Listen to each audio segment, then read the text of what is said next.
Bienvenidas. Meditaciones al Corazón nace en este tiempo de pandemia, donde un grupo de mujeres de diferentes países nos reunimos vía Zoom cada martes y hemos sido tan bendecidas a través de la palabra de Dios que queremos compartirlo contigo. Y es nuestro deseo que el Señor pueda consolar, fortalecer, animar y que sostenga el corazón de muchas mujeres a través del estudio de la palabra de Dios por medio de diferentes expositoras. Queremos dar gloria a Dios por la oportunidad que nos permite de poder llevar su palabra a otras mujeres a través del mundo. Disfruta de estos videos. Dios te bendiga.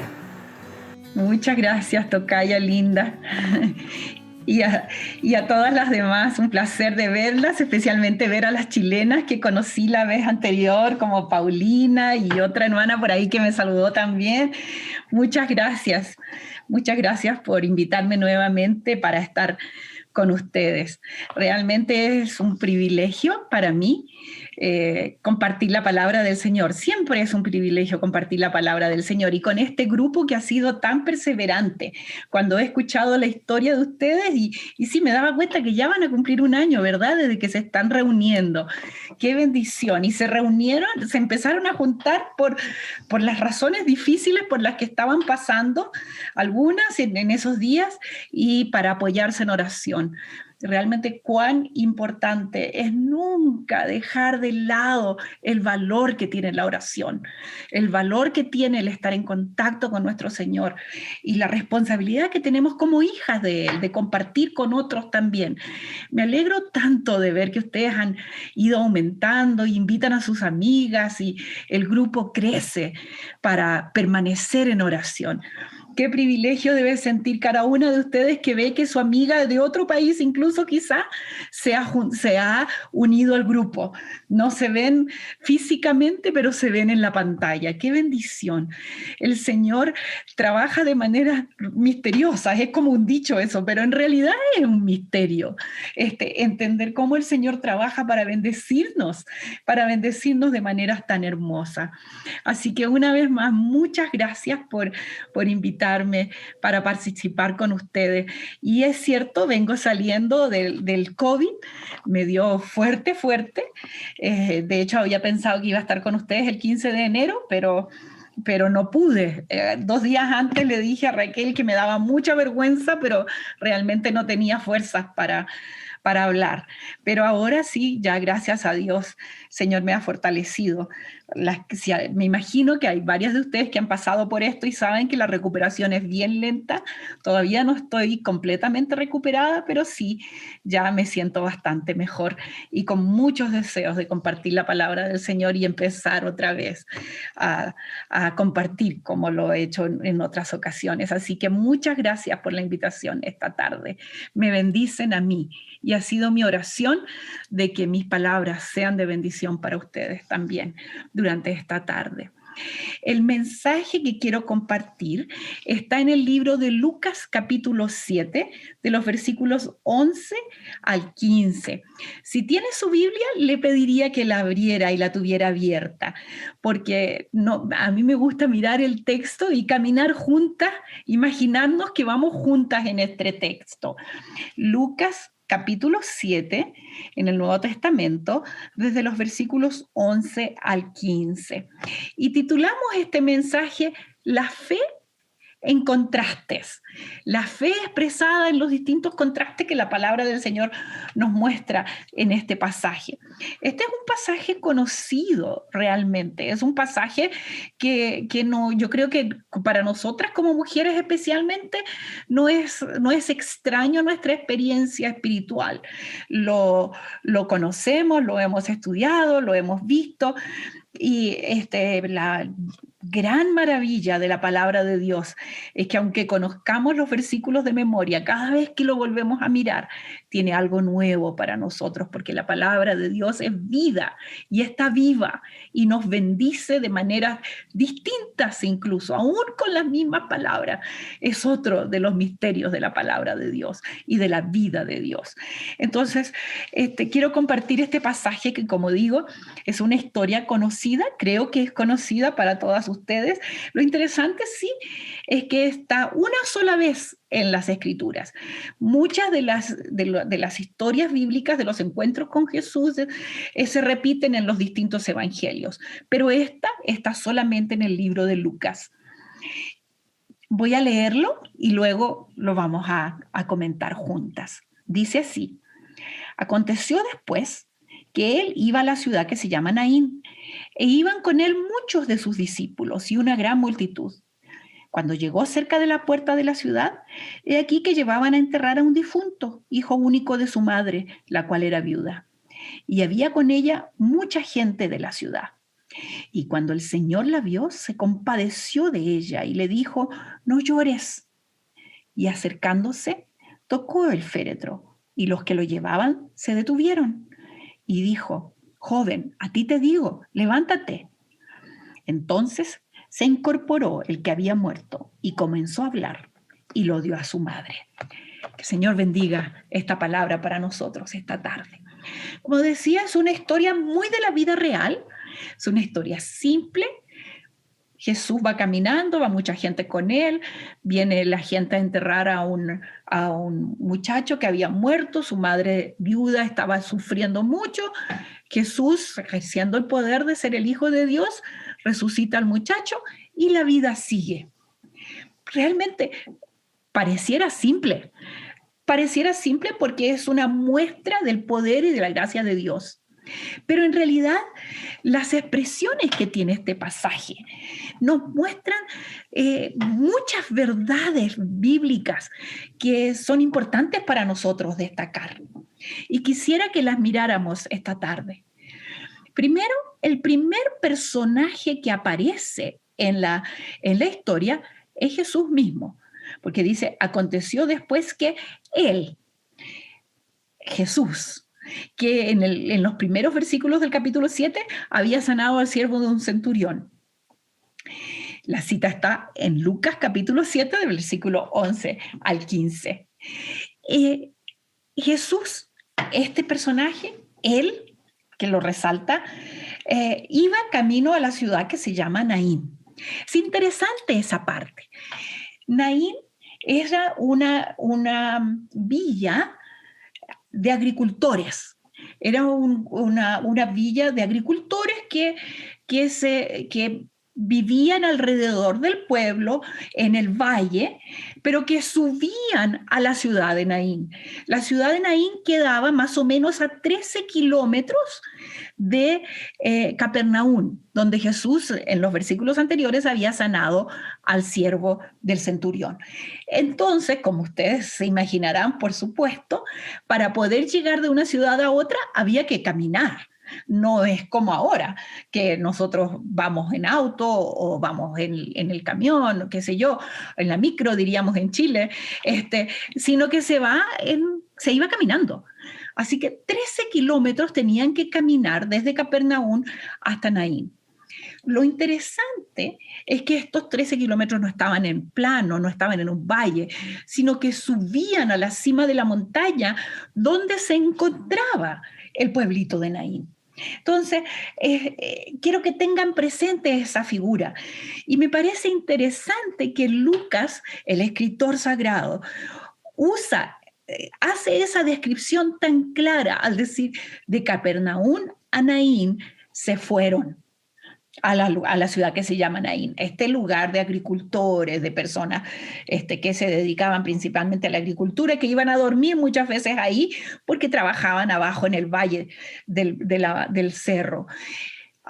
Tenían que subir hacia la montaña. Interesante que el escritor en ningún momento nos dice a qué va Jesús a Naín. Simplemente nos dice y nos cuenta la historia de lo que está pasando camino a Naín.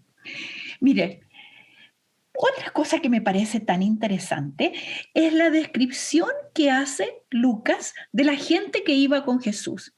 Dice que iba Jesús, iban sus discípulos y iba una gran multitud. describe a estos tres grupos de personas.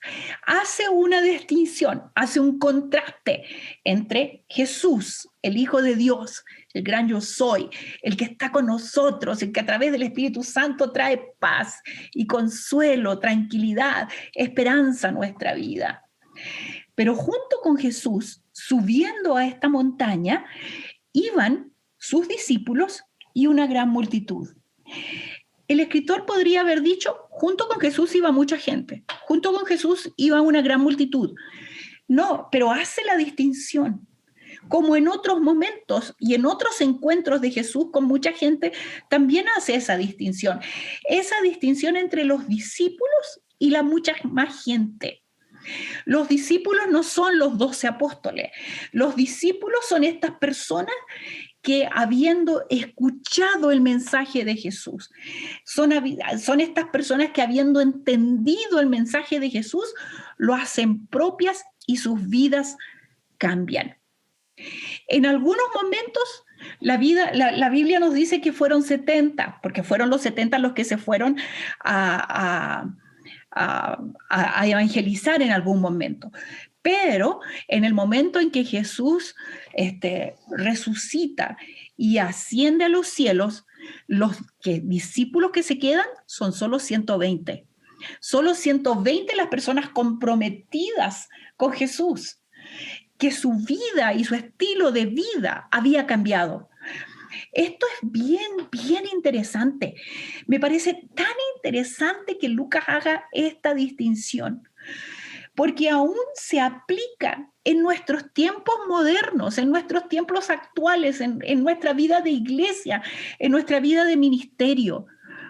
Mucha gente sigue a Jesús, mucha gente ora, mucha gente busca a Jesús, pero solo unos pocos realmente se comprometen con Él de tal manera que su vida cambie. Déjenme usar un pequeño ejemplo también de la Biblia. Nosotros nos quejamos mucho contra Pedro. Pedro, en el momento en que se enfrentó a los carceleros en el palacio del sumo sacerdote, ahí cuando estaban a la orilla del fuego, en el momento que están juzgando a Jesús, Pedro niega 3 veces a Jesús. Y eso nos parece horrible. ¿Cómo puede Pedro negar a Jesús? Pero si vemos el diálogo que existe entre Pedro y la muchachita que viene a reclamarle, la muchachita le dice, oye, tú eres de los mismos que estaban con este. Y él le dice, no, yo no tengo nada que ver con él. Luego vuelve la muchachita y le dice, oye, tú eres de los mismos porque tú andabas con él. Y él vuelve a decir, no, yo no tengo nada que ver con él. Y luego vuelve otra vez y le dice, tú hablas como él, te vistes como él, eres igual a él. Y él vuelve a decir que no. Yo sé, por supuesto, nos molesta y nos ofende que Pedro se haya atrevido a negar a Jesús. Pero mire qué interesante. Esta muchachita, a pesar de que Pedro quiere negar a Jesús, reconoce en él el cambio que Jesús ha hecho en su vida. Mire qué tremendo es eso. Me encanta sentir que el cambio que Cristo hace en nuestra vida, aunque nosotros quisiéramos negarlo, es real. El cambio que Cristo debe hacer en nuestra vida tiene que ser real. Y yo creo que esa debiera ser la experiencia de todas nosotras, que nos llamamos siguiendo a Jesús. Por eso es que Lucas hace esta distinción. Con Jesús no solamente iba mucha gente. Recuerden que hay ocasiones en que se juntaron más de 5,000 personas a escuchar a Jesús y Jesús les dio de comer. Una multitud. Pero al final solamente quedaron 120 que se identificaron suficientemente con Jesús como para cambiar su estilo de vida, como para realmente conocerle en profundidad, buscarlo y seguirle. Cuando seguimos a Jesús, aunque no estemos comprometidas con sus enseñanzas, la vida con Jesús siempre es entretenida. Basta con que escuchemos los 10 minutos antes en que ustedes estaban aquí conversando y saludándose y diciéndose cómo están y todo eso. Eso es entretenidísimo. Seguir a Jesús es entretenido, trae alegría a nuestro corazón. Así debe ser siempre. Debe ser siempre. La vida con Jesús trae paz a nuestra vida. Entonces es entretenido, lo disfrutamos el estar con las personas que creemos, disfrutamos estar escuchando su palabra, disfrutamos nuestros tiempos de intimidad a solas con el Señor, cuando oramos, cuando leemos nuestra Biblia, cuando de repente se nos revela algo que no habíamos entendido de las Escrituras y de repente aparece. ¡Wow! ¡Qué bendición! Conocer a Jesús trae un cambio profundo a nuestra vida. Y estar con Jesús y estar con los que creen en Jesús y han cambiado su vida es entretenido. Estas personas de esta multitud, yo me imagino, muchas veces seguían a Jesús porque sabían que si les daba hambre les iba a dar de comer. Total, en una vez le dio de comer a 5,000 personas gratis. Lo que él andaba diciendo era entretenido. ¿A quién no le gustaba? Hacían preguntas y el Señor las respondía, y las respondía con ilustraciones propias de la vida diaria. Era fácil, era entretenido, daba gusto estar cerca de Jesús.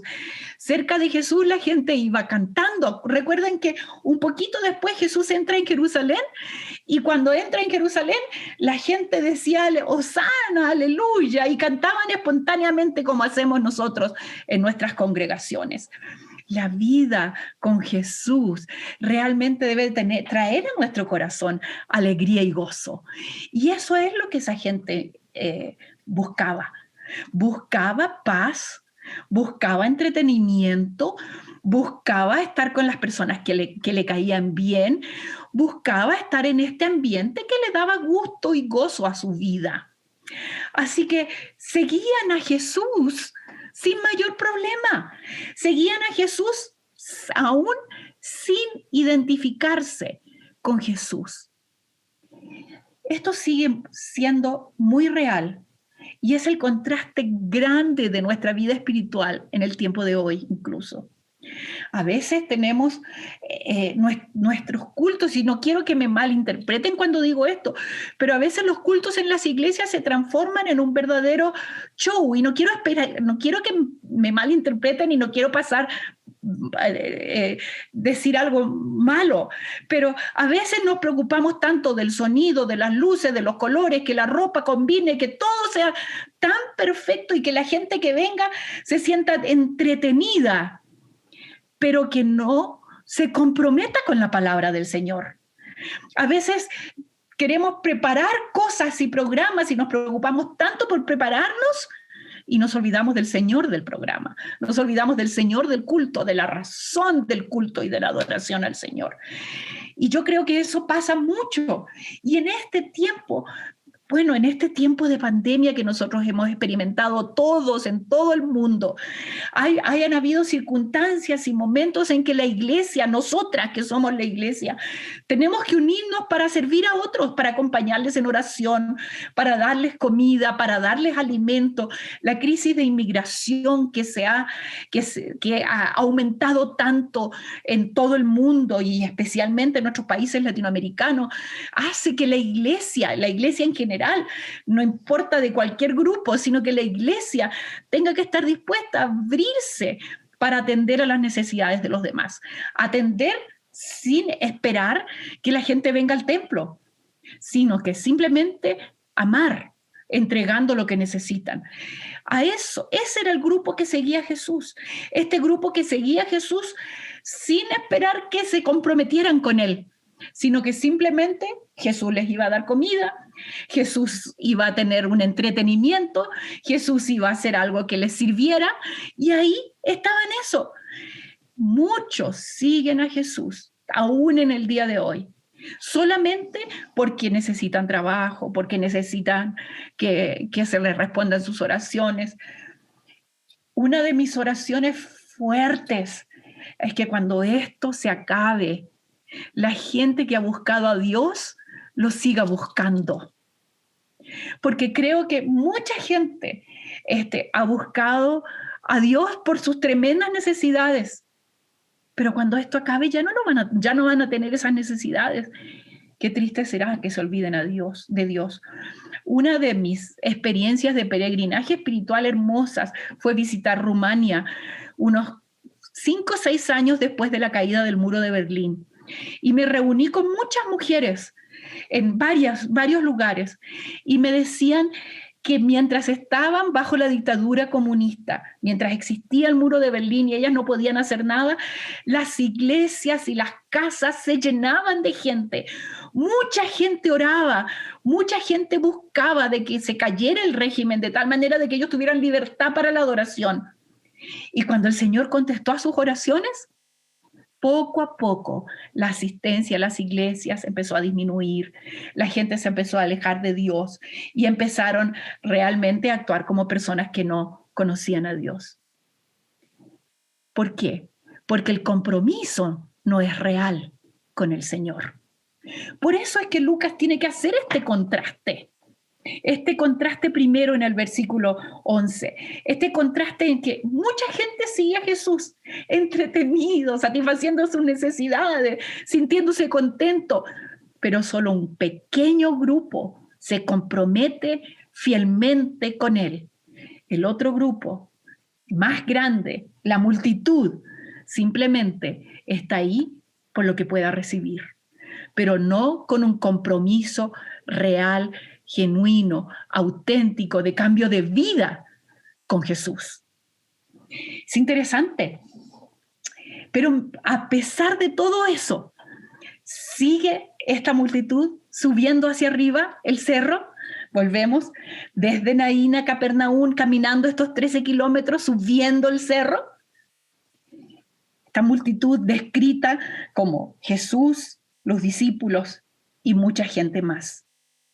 Pero dice que cuando llega cerca de la puerta de la ciudad, viene otra multitud, completamente distinta.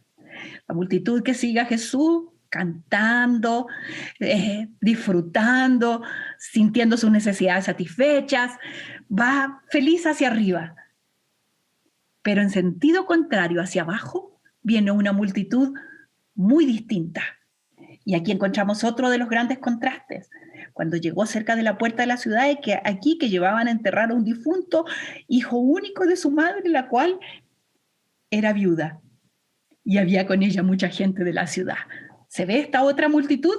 Mucha gente de la ciudad bajando, acompañando a esta mujer, a este sentir de la multitud que era desgarrador lo que estaba viviendo esta persona, esta mujer.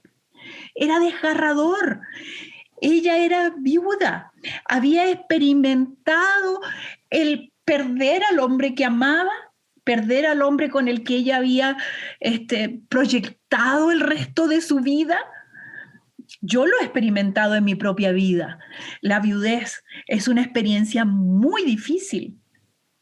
Pero esta mujer no solamente era viuda, sino que ahora su único hijo había muerto. En aquel entonces, a lo mejor usted sabe eso, en aquel entonces especialmente se le daba valor e identidad a la mujer por el hombre que tenía a su lado. Si cuando era niña, era su padre el que le daba valor. Cuando crecía y se casaba, era su marido. Si enviudaba, era el hijo varón que ella tuviera el que le daba sentido y valor a su vida.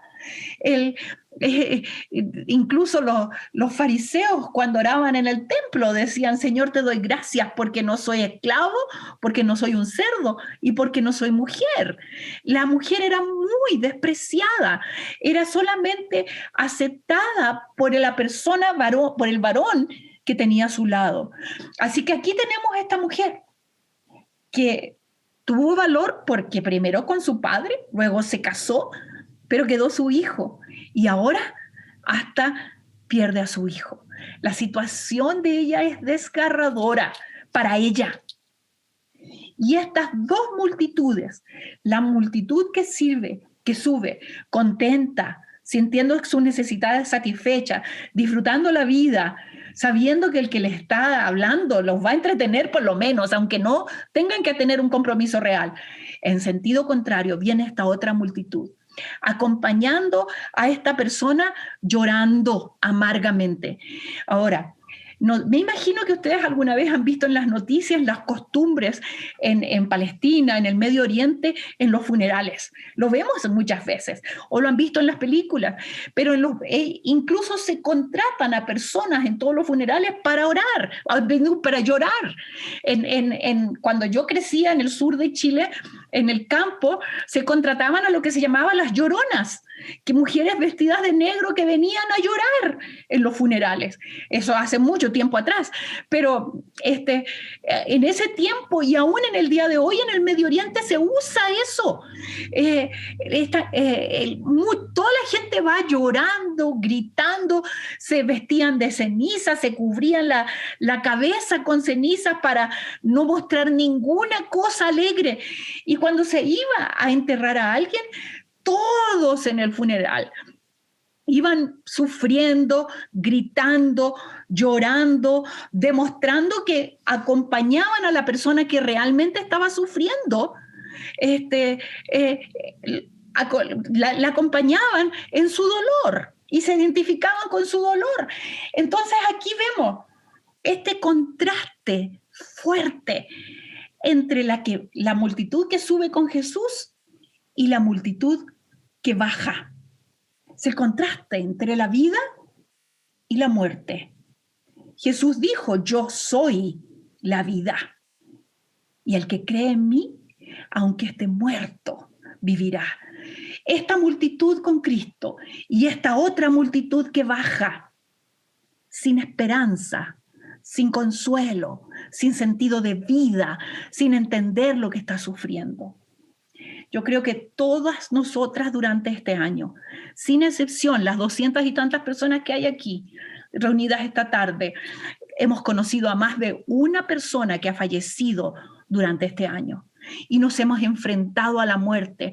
Quizás su pastor, quizás su padre, su madre, quizás un hijo, quizás su esposo, alguien cercano, todas.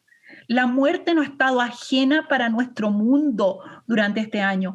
Ayer se conmemoraron que en Estados Unidos murieron, hasta al día de ayer, habían muerto más de 500,000 de personas de esta enfermedad. ¡Qué tremendo! Esto nos ha tocado a todos. Nos hemos tenido que enfrentar a la muerte. Sabemos lo que es la muerte. Sabemos el dolor desgarrador que produce en las personas que no tienen esperanza. Sabemos el dolor y el sufrimiento que produce aún en nosotros que tenemos esperanza y sabemos que nos vamos con el Señor. Pero aún así nos duele la separación física, la ausencia de las personas que amamos. Imagínense cómo es en las personas que no tienen esperanza. Y esta era la situación de esta gente. Las que bajaban eran así. O sea, la situación de esta mujer era una situación tremenda, profunda de desesperanza. Muerte, separación, desengaño, sentido de pérdida, hasta pérdida de identidad.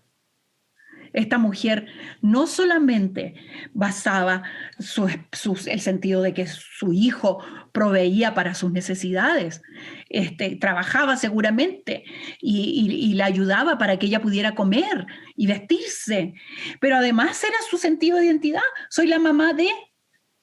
Cuando nosotros basamos nuestra identidad en las circunstancias externas de nuestra vida, por supuesto que sentimos frente a la pérdida de esas circunstancias externas, sentimos una tremenda desesperanza.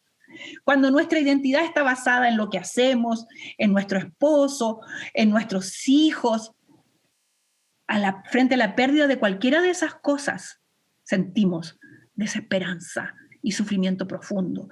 Nuestra identidad tiene que estar basada en lo único que nunca cambia, que es nuestro Señor. ¿Quién soy yo? Soy una hija de Dios. Esa es mi identidad. Lo demás son las añadiduras que Dios pone para mi vida. Y eso es lo que esta mujer no había experimentado. Y la gente en esta multitud que bajaba era experimentando el dolor de la muerte y la vida. Y las dos multitudes se encuentran. Y Jesús es el punto de encuentro. Mire lo que dice. Dice que toda esta gente que iba, y el versículo 13 dice, y cuando el Señor la vio. Me encanta esa expresión, porque me hace sentir como que Jesús interrumpe las historias de nuestra vida. Aparece en las historias de nuestra vida para darle un sentido distinto. Pero no solo eso, cuando el Señor la vio, me encanta porque nos muestra de que el Señor sabía exactamente cuál era la persona que estaba sufriendo. Con ella venía mucha gente, toda la gente llorando, contratada o no contratada, pero la situación que se vivía era fuerte.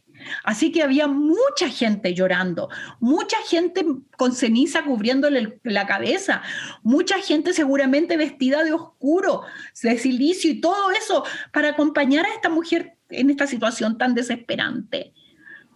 Pero Jesús la ve a ella. Mire qué tremendo es eso, no sé, para mí siempre dimensionar la realidad de que Jesús me ve en medio de la multitud, de que Jesús sabe exactamente cómo yo me siento, de que Jesús sabe exactamente quién soy yo y por lo que estoy pasando. Cuando Jesús la vio. El Señor nos ve en medio de todo lo que nosotros estamos viviendo, en este mundo que se ha enfrentado, que nos ha igualado en nuestras circunstancias, nos ha hecho ser iguales frente al dolor. Jesús sabe exactamente lo que tú estás pasando, lo que tú estás sufriendo. No nos mira como esta multitud que está enfrentada a la pandemia, nos mira como cada una de nosotras que o ha estado enferma o está sufriendo por alguien que tiene la enfermedad o porque alguien que falleció o porque ha perdido el trabajo, o porque tiene menos trabajo o porque está ya cansada de no poder ir al templo, de no poder ir con libertad a la iglesia o al supermercado, de que tiene que salir con una mascarilla, que ya para qué me pinto los labios y total me voy a poner la máscara. Tantas cosas que han cambiado en nuestra vida, simples y profundas otras. Pero Dios nos ve.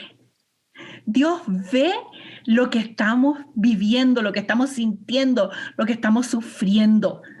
Eso me encanta. Me encanta porque nos muestra aquí claramente que el Señor nos ve en forma individual. Cuando el Señor la vio. Y no solamente se queda en que la vio. Dice que cuando el Señor la vio, se compadeció de ella. Se compadeció de ella. Esa expresión compadeció viene de la raíz griega, las entrañas. Es como cuando nosotros decimos que me llega hasta doler el estómago con esta situación tan difícil que estoy viviendo. Me llega hasta doler el estómago por lo que estoy viviendo o por lo que está pasando esta persona. A veces las mujeres decimos, en Chile escuchaba mucho esta expresión, dice que me duele hasta el útero de lo que estoy viviendo, me duele lo profundo de lo que soy por lo que estoy viviendo. Esa es la expresión compadeció, entrañas, le duele con todo, o sea, la empatía es completa. No es simplemente decir qué pena que estás sufriendo esto, sino que me identifico plenamente con su dolor. Eso es lo que entendió, lo que hizo Jesús. Se identifica plenamente con el dolor de esta mujer. ¿Qué es lo que Jesús hace aún en el día de hoy, contigo y conmigo? Se identifica con nuestro sufrimiento. Y inmediatamente le dice dos palabras que son precisamente lo que ella necesitaba. No llores. Esa expresión de ternura. No llores, no llores. me parece una expresión práctica. Él podría haber dicho, no te preocupes, voy a resucitar a tu hijo. Es que no, eso no es lo que Jesús es. Jesús se identifica con nosotros, no con nuestras circunstancias. No te preocupes, podría haberle dicho, yo resucito a tu hijo en un segundo y ya todo vuelve a ser igual. No, Jesús va directamente al corazón de ella. No llores, confía, no llores, no llores.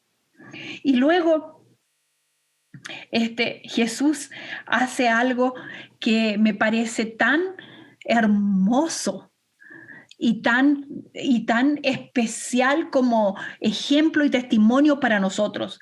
Dice que se acercó y tocó el féretro. En aquel entonces tocar el féretro era algo horrible. Estas pobres personas que acarreaban el féretro después tenían que pasar cuarentena, tenían que bañarse muchas veces, tenían que aislarse de la gente porque eso era quedar inmundo, como la cuarentena que nosotros tenemos que vivir ahora. Pero Jesús siempre está en contra de los convencionalismos sociales. Jesús siempre está en contra de esas cosas que nosotros imponemos como un convencionalismo. Cuando Jesús te ha quizás puesto en el corazón, escríbele a esta persona para que se una a la reunión.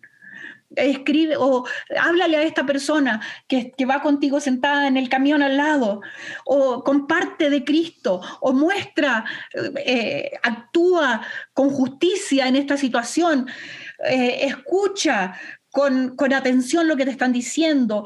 Cuando Jesús te pone en tu corazón y te molesta un poco en tus hábitos para hacer cambiar cosas que tienes que cambiar, Jesús nos lleva a hacer cosas muchas veces distintas de las que nosotros estamos acostumbrados a hacer.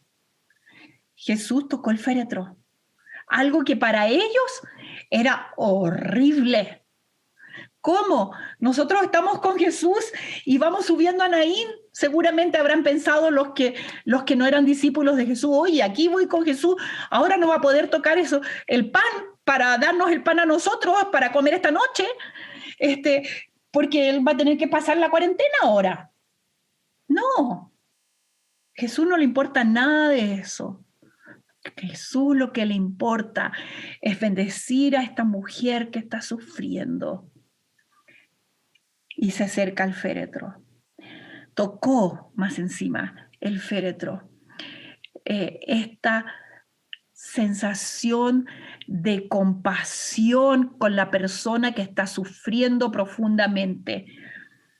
Yo recuerdo que cuando mi esposo falleció, cuando mi mamá, mi papá, una de las cosas que siempre me gustaba y todavía me gusta es cuando la gente me cuenta historias de lo que vivieron con mi papá, mi mamá o mi esposo, que me permite, o me muestran una foto.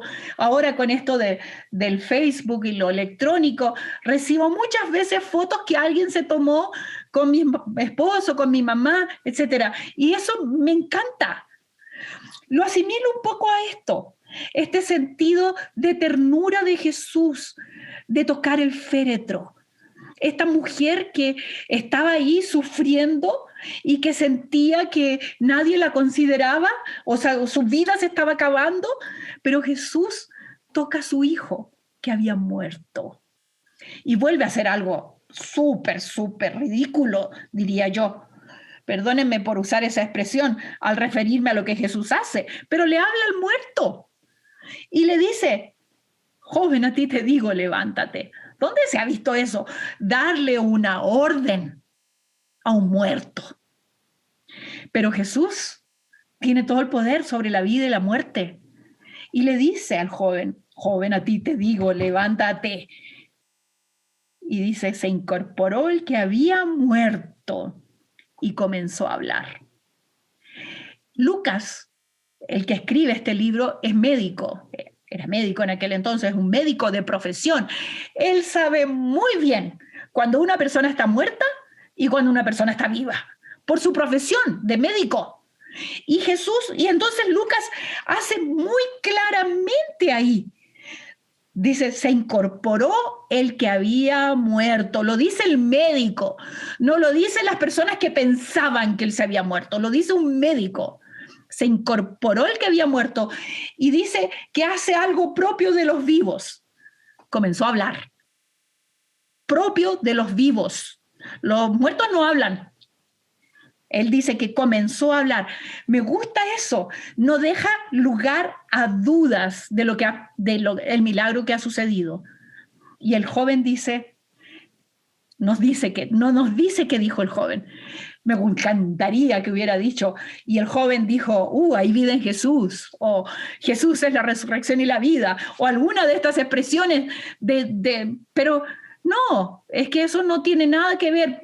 A Jesús no le importa y él no quiere recibir la honra. Él quiere que se entienda lo que él está haciendo y recibir su mensaje.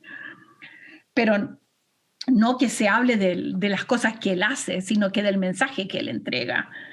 Y después viene otra expresión de gran ternura de Jesús. Dice que el muchacho comenzó a hablar y se lo dio a su madre.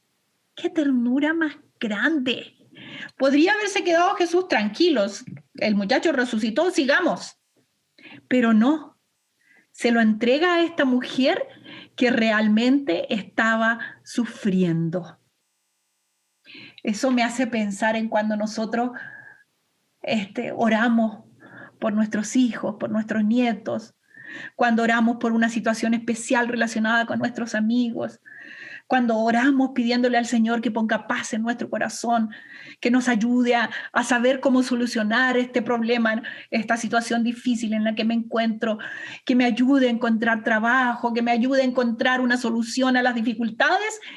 Y ahí el Señor contesta nuestra oración, nos da lo que necesitamos. Se lo dio a su madre. Y la historia sigue, después la vida sigue, no sabemos qué hizo el muchacho, ni qué pasó con la mujer, ni nada de eso, pero lo que sí sabemos es que Jesús siguió camino a Naín y esta multitud que iba llorando a gritos, desesperada y sin esperanza, se une a esa multitud que va subiendo y ya no van tristes y llorando a gritos, sino que van contentos siguiendo a Jesús. El contraste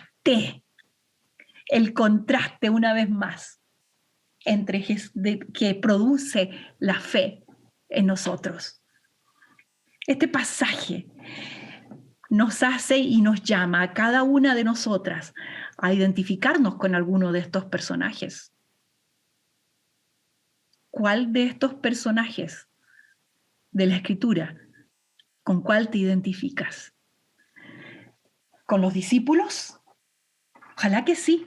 Aquellos que han creído el mensaje de Jesucristo y que han cambiado su manera de vivir y que son distintos. O te identificas con la multitud, a lo mejor. Yo creo que nadie de nosotras quisiera decir yo me identifico con la multitud. Ese es un examen interno, profundo, real, que nosotros siempre debemos hacernos. Estoy aquí porque me gusta, porque lo paso bien, porque disfruto, porque van a orar por mí, porque me van a dar comida, porque Jesús va a satisfacer mis necesidades, o estoy aquí buscando un cambio genuino para mi vida. O te identificas con esta otra multitud que viene bajando del cerro, que no sabe nada de Jesús, que no tiene idea de cómo hacer las cosas, pero que está perdida, sin esperanza. O aún te identificas con esta mujer que no tiene identidad ahora, que no tiene propósito en la vida, que no tiene nada, ningún sentido para seguir viviendo y solamente vive en la desesperación y en la profunda angustia, porque no tiene nada. Ella ha basado su identidad, su experiencia de vida en sus circunstancias y esas desaparecieron. O te identificas con el joven. Estás muerto en realidad, ya no aguantas la vida. Te identificas con el joven y solamente esperas que Jesús te dé un sentido para seguir viviendo. Volver a la vida.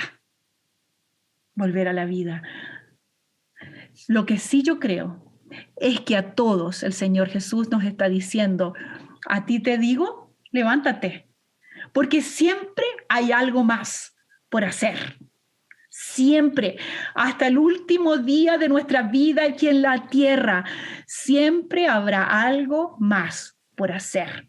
Alguien a quien hablarle de Cristo, alguien a quien darle una comida caliente, alguien a quien ponerle zapatos, alguien a quien consolar y enjuagar sus lágrimas, alguien a quien hablarle de Cristo. A todas nosotras, el Señor nos dice, a ti te digo, levántate. No te quedes tranquila con participar de una reunión de oración, con ir al templo, con leer tu Biblia, con cantar, con disfrutar. Haz algo, levántate y haz algo más. Siempre hay alguien más que está buscando conocer al Señor. Y nosotras, las que ya le conocemos, somos llamadas a mostrar a Cristo con nuestras vidas. Entonces, el desafío para nosotras esta tarde, amigas, hermanas, es a buscar a Jesús, a experimentar realmente en nuestras vidas la realidad de quién es Cristo, que nos da la vida para servirle a Él, para adorarle, conocerle y vivir una vida disfrutando la plenitud de vida, la abundancia de vida que Él describe, que le entregó a este muchacho, que le entregó a esta mujer, a esta gente que se identificaban con Jesús como sus discípulos. Todas nosotras somos llamadas a ser sus discípulos. Las invito a que nunca dejemos de servir a nuestro Maestro. Que el Señor las bendiga grandemente y ustedes puedan caminar por la vida sabiendo que van en este gran grupo de los discípulos de Cristo, que les siguen con gozo, con alegría, entretenidas en la vida y llamando a otras a disfrutar la vida con gozo también. El Señor está con nosotros. No desmayemos.